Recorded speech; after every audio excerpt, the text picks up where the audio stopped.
నరేంద్ర మోదీ గారు తీసుకున్నటువంటి 33% రిజర్వేషన్ ఉందో గతంలో 30 సంవత్సరాల క్రితము కాంగ్రెస్ పార్టీ ఈ యొక్క ప్రయత్నం చేసింది.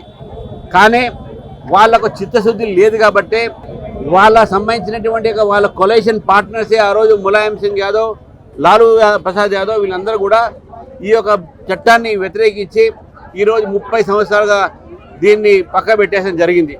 మహిళా బిల్లు రావద్దు, మహిళలకు రిజర్వేషన్ రావద్దు అనేటువంటి కాంగ్రెస్ పార్టీ కుట్ర పొందుతా ఉంది. అందుకనే కొత్త అంశాలు తీసుకొచ్చి ఈ బిల్లు ఎట్లయినా పాస్ కావద్దు అనే ప్రయత్నం చేస్తూ ఈరోజు రేవంత్ రెడ్డి గారు అదేవిధంగా వారికి సంబంధించిన ఇండియా అలయన్స్ అందరూ కూడా ఒక అంశం పైన తప్పుదారి పట్టిస్తూ అబద్ధాలు ఆడుతూ ఉన్నారు. దక్షిణాది రాష్ట్రాలకు అన్యాయం జరిగిపోతుందని చెప్పేసి రేవంత్ రెడ్డి గారు ఉత్తరం ఏదైతే రాశారో ముఖ్యమంత్రి గారే ప్రధానమంత్రి గారే ఇది దేశ విభజనకు దారి తీసేటటువంటి చర్యగా భావిస్తూ ఉన్నాం.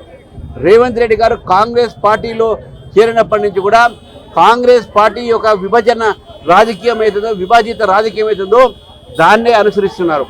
దేశాన్ని మతం పేరు మీద కులం పేరు మీద ఇప్పుడు ప్రాంతాల పేరు మీద విడదీసే ప్రయత్నం కాంగ్రెస్ పార్టీ చేస్తుంది.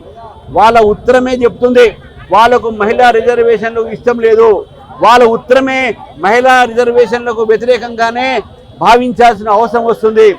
దక్షిణ రాష్ట్రాలకు ఎక్కడ కూడా అన్యాయం జరగదు, ఏ ప్రాంతంకు అన్యాయం జరగదని చెప్పి నరేంద్ర మోదీ గారు చెప్తున్నారు.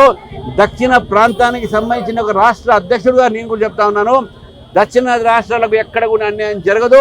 ఇవన్నీ అబద్ధాల ప్రచారాలు చేస్తున్నటువంటి కాంగ్రెస్ పార్టీని తిప్పికొట్టాల్సిన అవసరం ఉందని చెప్పేసి కూడా నేను తెలంగాణ ప్రజల్ని అదేవిధంగా దక్షిణాదిలో ఉన్నటువంటి ప్రజల్ని కూడా కోరుతా ఉన్నాను.